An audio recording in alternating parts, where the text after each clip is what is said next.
Hola chicos, ¿cómo están? Espero que se encuentren súper, pero súper bien.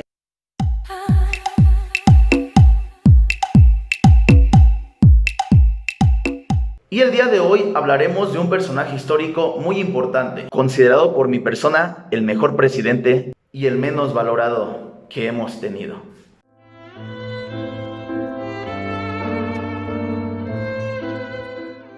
Porfirio Díaz nació en el estado de Oaxaca el 15 de septiembre de 1830. Él es de origen criollo y llevaba en las venas sangre mixteca.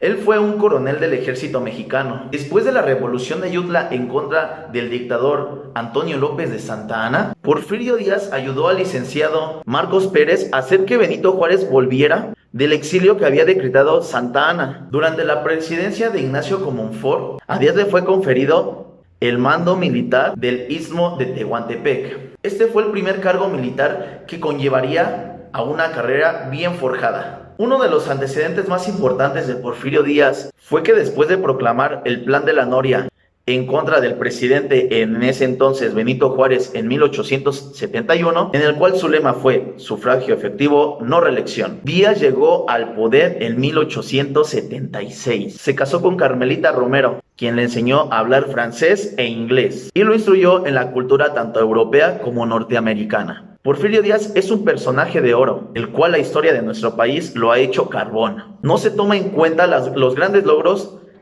que se realizaron durante su administración. Recordemos que México desde la Nueva España era un país cuya diversión y distracción se basaba en las plazas de toros y en las fiestas del santo patrono. Porfirio Díaz, siendo un hombre atlético, importó el deporte a nuestro país. Primero fueron los caballos, creando el hipódromo más importante de México, el Jockey Club, conocida como la Casa de los Azulejos, que hoy en día es un Sanborns. Después traería el cricket y posteriormente los mineros ingleses promoverían el fútbol soccer en nuestro país, en la ciudad de Pachuca, Hidalgo. Además, Porfirio Díaz, de la mano de Justo Sierra, promovieron la educación en nuestro país. Y la manera en la que la promovieron fue como un conducto para el desarrollo social, en un país con el 85% de su población que era analfabeta. Durante el porfiriato se apostó a la educación y se lograron grandes avances durante ese periodo. Es ahí donde la educación en las zonas rurales se caracterizó por escuelas técnicas para hombres y mujeres, en donde se les enseñaba a leer y algunas disciplinas sencillas, las cuales les servirían para elaborar y hacer de aquellos mexicanos marginados gente útil y de bien para el país. En cuestiones económicas, Díaz ha sido el único presidente mexicano en toda nuestra historia en lograr la paridad entre el peso y el dólar.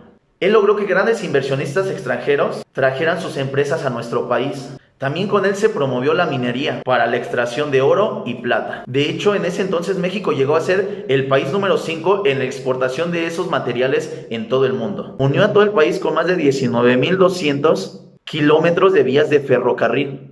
Pues un pueblo que no está conectado es un pueblo que no puede progresar. De hecho, los extranjeros veían a Porfirio Díaz como el Salvador de México. En materia militar, el general formó un ejército nacional bien equipado y muy funcional. Si bien es cierto que Porfirio Díaz fue un hombre que estuvo aferrado al poder durante muchísimo tiempo, también es de suma importancia aclarar que este presidente es a quien le debemos la modernización de nuestro país al finales del siglo XIX. Entre lo mejor de Porfirio Díaz se encuentra lo siguiente: las líneas ferrocarrileras, las líneas telefónicas, las líneas telegráficas, la gran inversión extranjera en nuestro país, la extracción petrolera, que después nacionalizaría Cárdenas, la cultura, la educación, el progreso económico, la fundación de una universidad nacional, los correos de México, el cine, grandes alamedas, grandes monumentos. Esta sí era una verdadera transformación en nuestro país. Y bueno, ¿por qué es que nuestra historia lo hace ver como un mal presidente?